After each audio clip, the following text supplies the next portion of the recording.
Bonjour à tous. Aujourd'hui, je vais vous parler des lymphocytes T tumoraux dans les leucémies aiguës lymphoblastiques T, ou LALT. Les LALT représentent environ 300 nouveaux cas par an en France, dont 2/3 sont des enfants. En temps normal, les lymphocytes T sont un des éléments majeurs de votre système immunitaire. En effet, imaginez-les comme des cellules spécialisées, formées dans leur centre d'entraînement, le thymus. Ils sont ensuite envoyés en mission dans les vaisseaux sanguins pour combattre les envahisseurs. Il arrive parfois que certains lymphocytes T se transforment en lymphocytes T tumoraux, qui se multiplient alors de manière incontrôlée. Une de ces cellules est plus dangereuse que les autres. Elle se cache parmi tous ces lymphocytes T tumoraux, et c'est cette cellule qui peut alors tout faire basculer.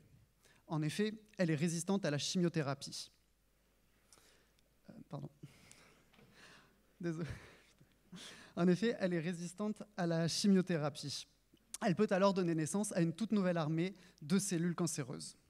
Cette rechute va alors faire drastiquement baisser le taux de survie des enfants à 25%. Un des objectifs majeurs maintenant dans le traitement des LALT est donc de mieux comprendre les mécanismes de chimiorésistance que ces cellules tumorales acquièrent. J'ai donc, comme dans les albums Où est Charlie ? Vous savez, ces livres où l'on recherche un personnage parmi des centaines d'autres, mon rôle va être de trouver cette cellule parmi toutes les autres cellules tumorales.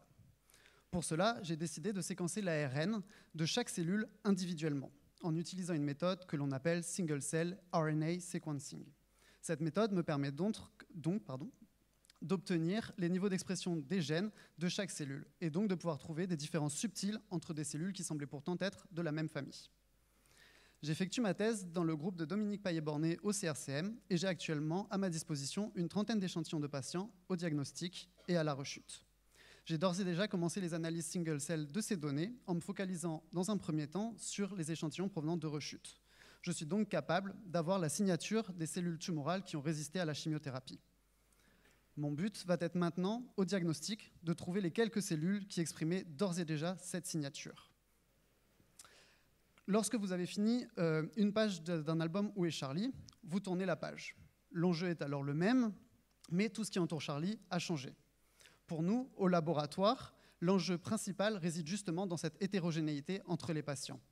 En effet, il va nous falloir trouver des marqueurs communs de tous les patients, mais qui soient spécifiques de cette cellule qui mène à la rechute.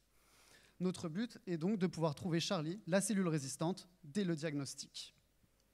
Ce travail de précision à l'échelle de la cellule unique a pour but que Charlie ne soit plus un mystère et que l'on puisse prédire la rechute et enfin la stopper. Merci pour votre attention.